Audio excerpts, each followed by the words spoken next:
my story. Our daughter, Vienne, was born in 2008 and unexpectedly passed away in 2012. Um, and it was just, yeah, all happened in a morning. It was such a shock. And I know everybody has their own story, but she was a delightful kid and super healthy and happy all the time, and she was 4.5, and we had an 8-month-old daughter as well at the time. So, but Vienne, I would say the 5 words were adventuresome. She was my adventure buddy, and of course that made her fun.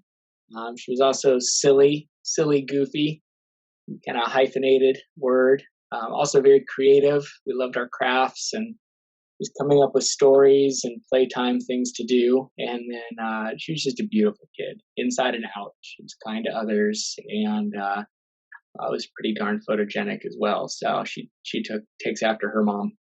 I was an oversharer, if we were to categorize it, and Not a bad thing.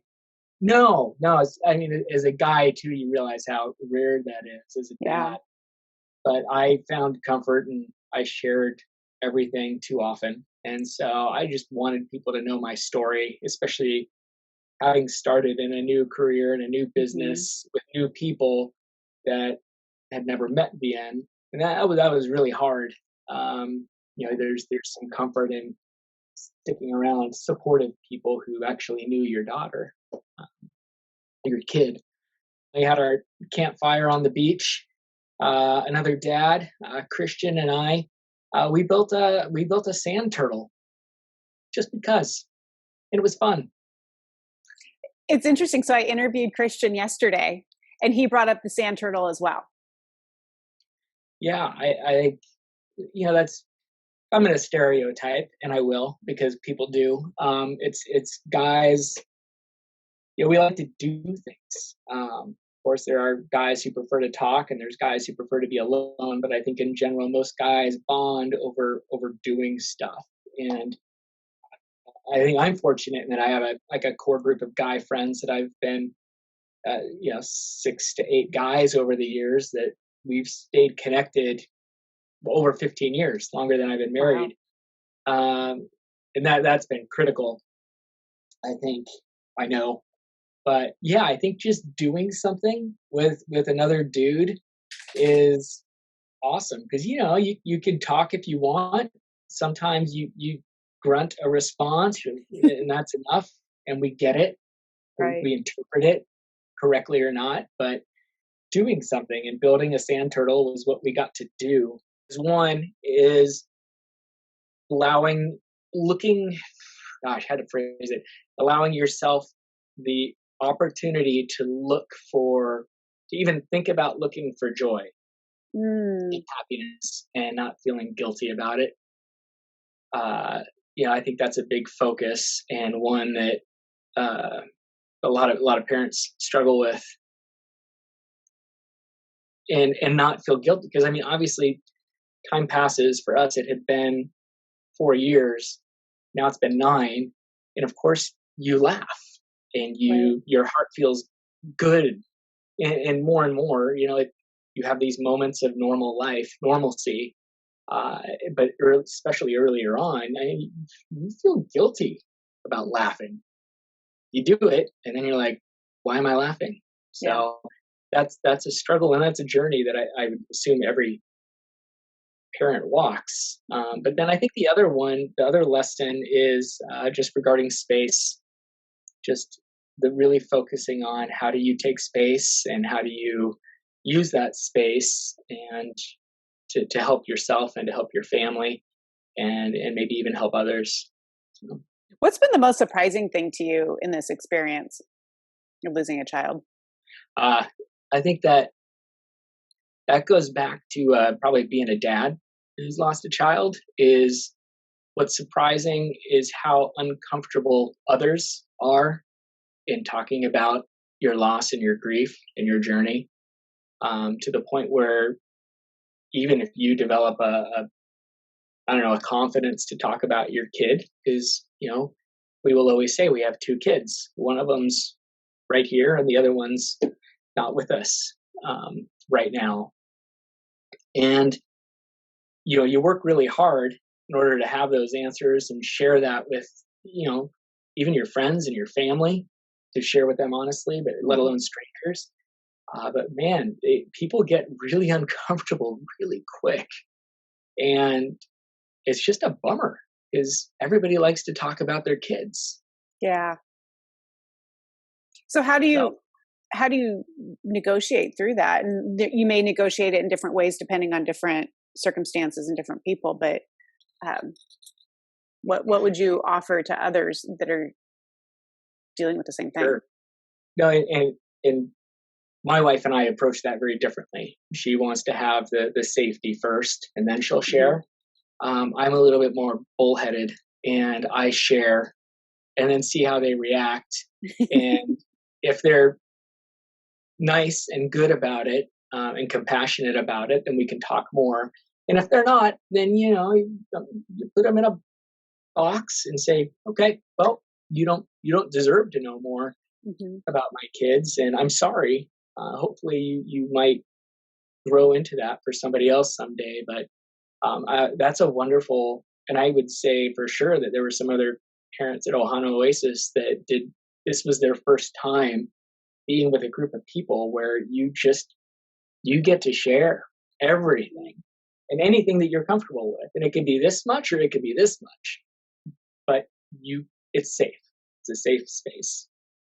Did you feel like there was a certain freedom in being able to share and talk about VN just like you would Ivy? That like it didn't have to be some big heavy thing that caused angst. You could like say something that she did or memory in passing, just like people typically talk about their children that are alive. Yep, absolutely. Yeah, I couldn't say it better than how you just phrased it. It was wonderful to be able to talk about both of our kids, because we love them equally, and they're both a part of our lives. Do you think that there is any way for you to be able to do that in your day to day life when you're not with other bereaved parents? Uh, Again, I think with time, as you've discovered as well, is you find your people who are okay with it, and you Mhm. find the ones who aren't, and it's just another filter that's in your life that nobody can see, but it's there. I mean, Yeah. you're always a parent who's lost a kid, which is, I've only been able to compare it really to like an amputation. You've Oh, lost a part of yourself that nobody can see, but you've always lost it. right. So What's been the biggest ongoing struggle over the years? I think the biggest ongoing struggle is the more, as daily life goes on, the more people you meet, the different job you might have, the friends and family that you wax and wane in relationships on, you start to meet more and more people who never knew your kid, Hmm. and so they only know her, them as a story or a name or through pictures and videos. And thankfully, we have a lot of those. Jenny kept a website blog going for a few years, which was nice to be able to use as a resource. But that's it. It's just that there's something different about those that actually got to walk and talk with Vienne versus those who have only heard her name and seen a picture. It's hard. It just internalizes those thoughts and feelings more. Yeah, that totally makes sense. Um, so on the other end, it's obviously tragic and probably the worst thing that'll ever happen to you. But I'm a firm believer in that there are also blessings that come out of the hard things. So can you identify a blessing or two that you've gotten? Yeah, that is a difficult question. um, but good phrasing, good intro. Yeah, I think I had to think hard about that one, and I would have to say that the support that we found, through existing friendships and also some new ones, those got deeper and stronger, and so I think there's no greater filter that a relationship can walk through, whether it's friends, family, or partner, than the loss of a child. But it's we I have some, like I said, I've got some great guy friends that I've had for a long, long time, and without a few of them in particular being consistent and being a safe place for me to talk and or call. Um, Sometimes you just call and say it's a hard day, Mm-hmm. and you don't need to say anything else. Just it's a hard day, and to hear somebody say, "I get it," or "Man, I'm sorry to hear that. I'm here for you." Yeah, That's there's not really much that somebody can say except for to demonstrate that they love you and they've got you. yeah, absolutely. Yeah, so talk about that a little bit more about the hard days that come up that you don't expect. What do you do with those and what triggers them? Gosh, I would say as the years go by, you actually, I don't know, I miss the hard days. I wish they were more frequent because there's nothing better than a good cry. So, which might seem weird or not coming from a dad, but that's it's. I find it a very cathartic moment of truly remembering our daughter and what we lost, and that's good because the worst thing in the world would be forgetting. And it's usually alone, but uh, actually, I unfortunately we have Jenny's stepdad lost a daughter as well, years before we lost ours in a similarly unexpected event. She was in her 20s, but he was able to give me a few words of advice, and one of them was,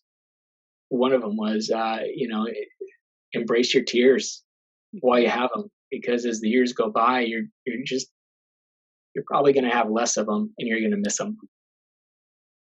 I like that you brought that up. That's something that I don't think a lot of people understand or talk about much, is that you almost grieve the grieving as you Yeah. get, or the loss of grieving as you get further along. And there's this tension between, oh, it's great that I feel good and that I have this life that's full and complete. And then on the other end, oh, but I'm not feeling that whole. I wish I felt that whole in a weird way. Or like for me this year, it's been 17 years, and it's the first St. Patrick's Day that I didn't remember that that's when we took Allison off of life support. And so you all of a Mm. sudden have these weird things that strike you. You're like, oh wow, life has gone on, and it's bittersweet. Yeah. How could I forget that moment, that Yeah, anniversary? yeah. Yeah, you have a lot of anniversary moments. I mean, so many every day. But I think one thing that I've said or shared a lot is, in that first year after Vian passed away, every day was the first day of missing her. So we're being without her. So she passed away on September 6th, and so on October 1st, it was the first October 1st without her. On December 15th, it was the first December 15th without her. And for the first year, every day has that little bit of torture to it. And then for me, around, after the first year, I lost that. I lost that memory of, or that moment almost every day that was new and fresh. And yeah, they say torture, and it was every day was hard, some more than others, but I missed missing that, as you said. And I think that was the time where I kind of had to start thinking, okay, you made it through a year. Now we begin being on repeat in life, and what's next? Did you find the second year to be harder in some ways because now you're recognizing I'm not just powering through the first the first December 15th, the first December 17th, but now I have to recognize and acknowledge that this is my new normal and that nothing is going back. This is it. This is my life. Yeah, that's a good way of putting it. And also, your support group, month by month, winnows down. Mm-hmm. They move on with their lives as well. And we had at the time, when Vian passed away, we had Ivy, who was only 8 months old, and I often think and share that she probably saved a big part of us, because there was this little person that needed you every day for basic needs, and there was that was a huge distraction, a good distraction, of course, but I think that she was a big part of what held us together as a family and as individuals as well. Kept us in what I would say safe places, and not going to I think not going to destructive places, which is something that's probably even less spoken of, I think, in grief groups. Yeah, and I think that there's a distinguishing factor in going in grief, going in a dark place versus a destructive place, because I think we fear going to the dark place, but we have to get the light. But that doesn't mean destructive. No. The darkness, I definitely am with you. I think you have to embrace it and get in there and look around and feel it. And then figure out again, what's next. If it's, I don't know, the dark places can send you into destructive places for sure, if you let it. And that's when it's good to have, you need your support and your accountability, and you need those people that will just be there for you no matter what you need. I think that's critical. Well, I think that you have to have the courage to reach out and not feel like you're a burden, or feel embarrassed being too vulnerable, that when you feel like you're skating towards that edge, to reach out to somebody. You've got to be willing to. How long does it take to actually get out of that dark place and that intense grief? There's no answer for that. That's a trick question. I would say out of that acute stage. There's no answer. And there's nothing wrong with that, of course. We're there as long as we're there. Yeah. And I think if you want to be a friend, just be available. Would you say that it's a couple of years, though, that where you need a lot more than you even realize you need at the time?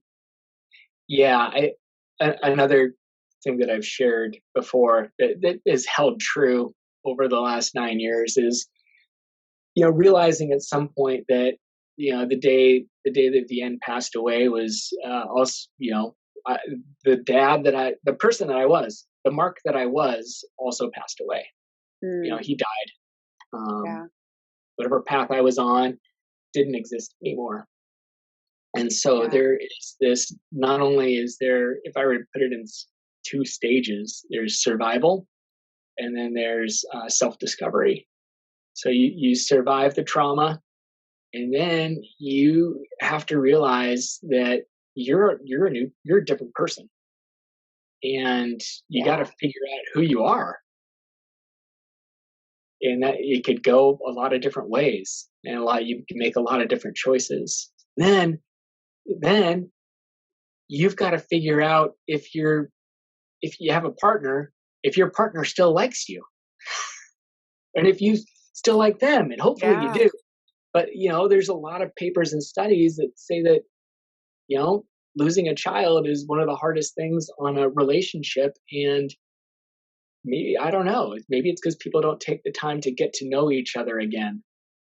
And that goes not only for partnerships, but for friendships and for family relationships. Family probably is one of the biggest ones, because you got parents and siblings and relatives who, more than anything, want to help, but they want to do the advice thing. And you got to tell them to slow down.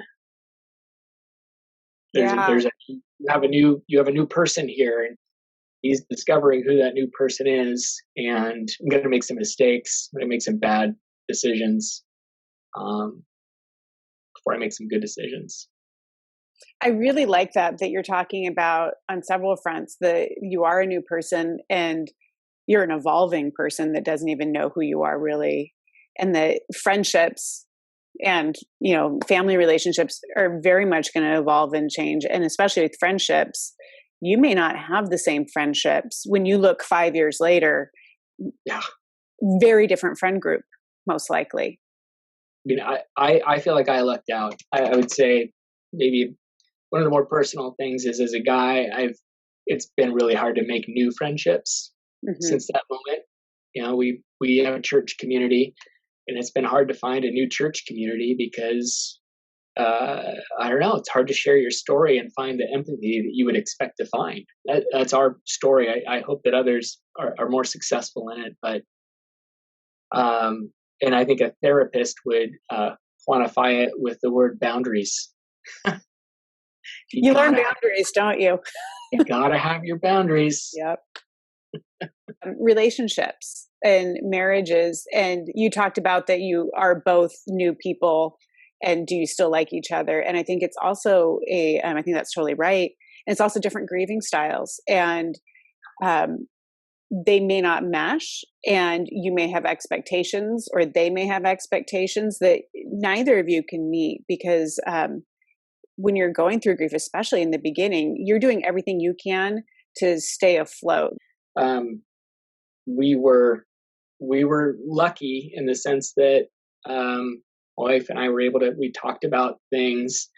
Um, it wasn't hard, difficult to talk to each other about that stuff. But we were like this. We would just go kind of away like rubber bands. We go out and then we'd bounce back and out, and we'd find that we go out and process in our own way. And then when we connected on that, from time to time and talked about how we were feeling and where we were at, we were oddly kind of along the same journey, going in the same direction at least, but allowed each other to go there in our own ways. Do you have any advice for other parents that are walking this together as a couple? Oh man. Well, one is, talk if you feel like talking, make sure you talk to people and be real honest about, hey, I want you to check in on me once a month. Here's how I want you to do it. And that might seem a little cold and clinical, but the more specific you are about what you need in the moments that you know what you need, um, share that with people you trust. Hmm. Boundaries with those you don't trust, and don't be afraid to change either, because it's you're going to change a lot in those first few years, and your expectations of others will change, and you got to kind of keep communicating those expectations and just be self-aware enough to constantly talk to yourself. I mean, Right. really out loud, talk to yourself. But it's okay to be angry and to really engage that anger. Maybe call that one of the dark places, Hmm. because there's lots. But just engage it and don't feel bad about it. But also, and that's for me. I was more angry than other dark feelings, but also, man, it's exhausting to be angry. It's exhausting to be sad. It's funny how those hard feelings drain you physically and emotionally and psychologically.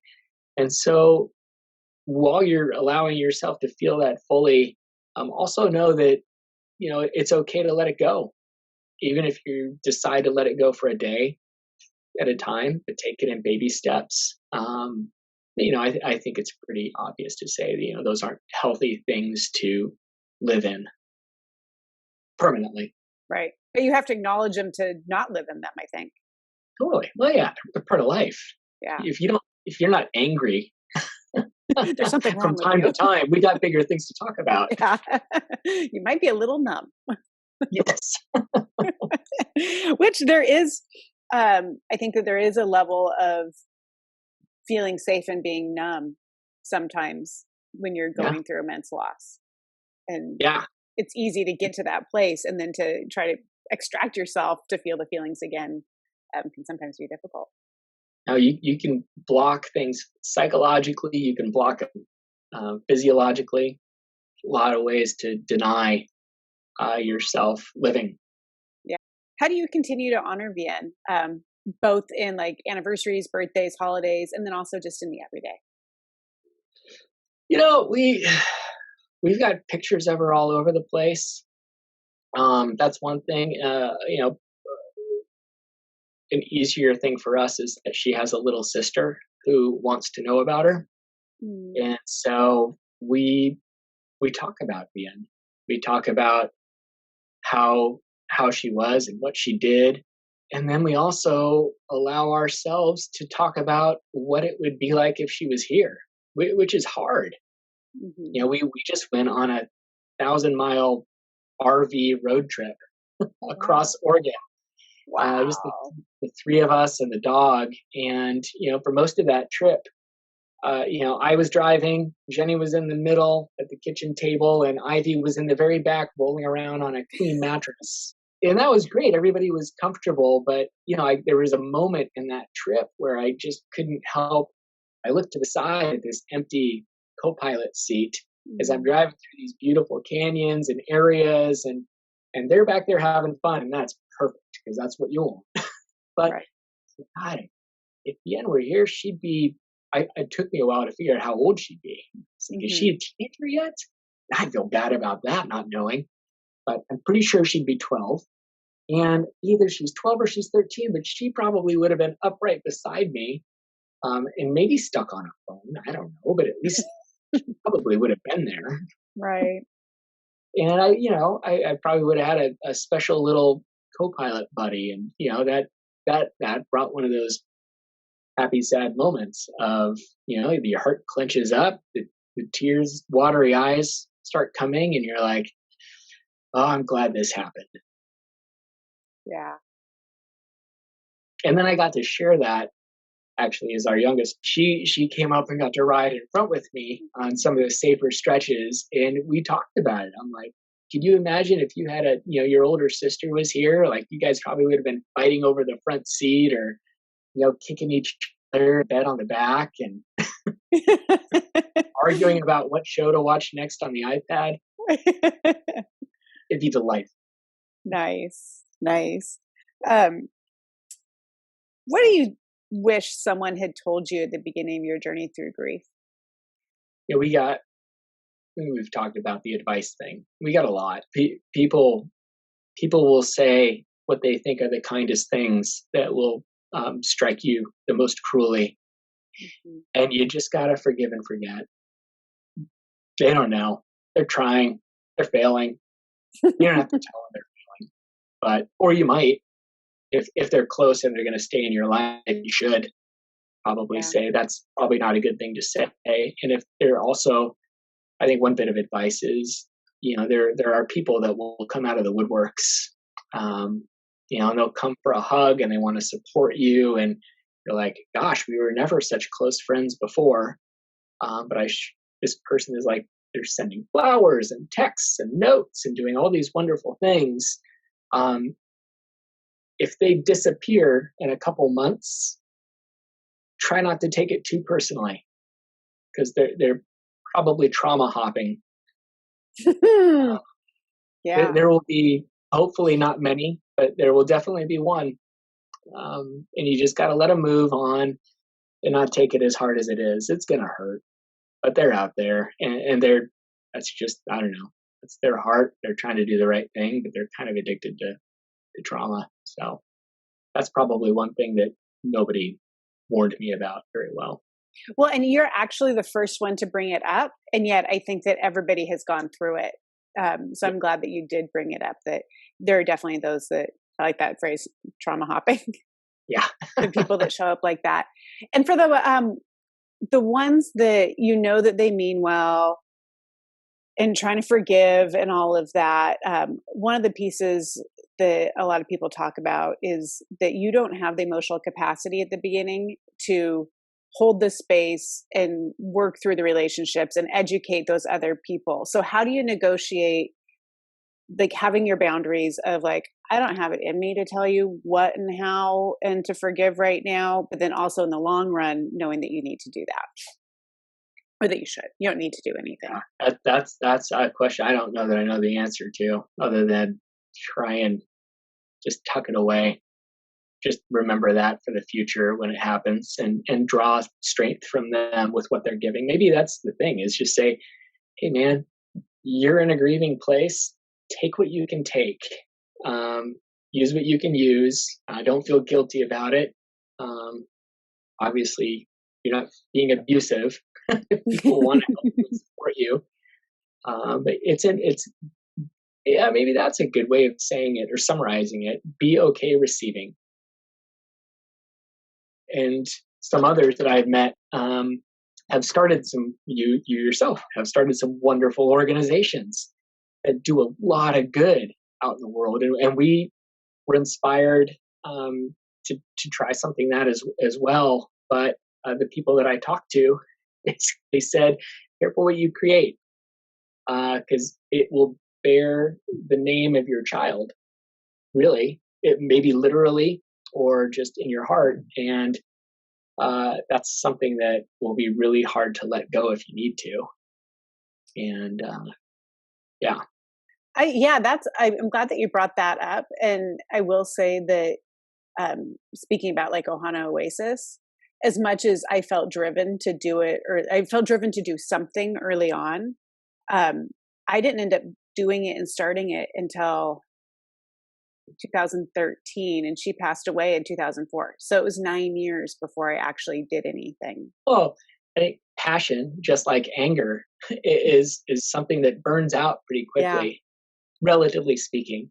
And if you want to do something like that, that's, I mean, we need them in the world. right. Obviously, we have Ohana Oasis and um, all the others, but maybe I don't know, maybe have a time frame.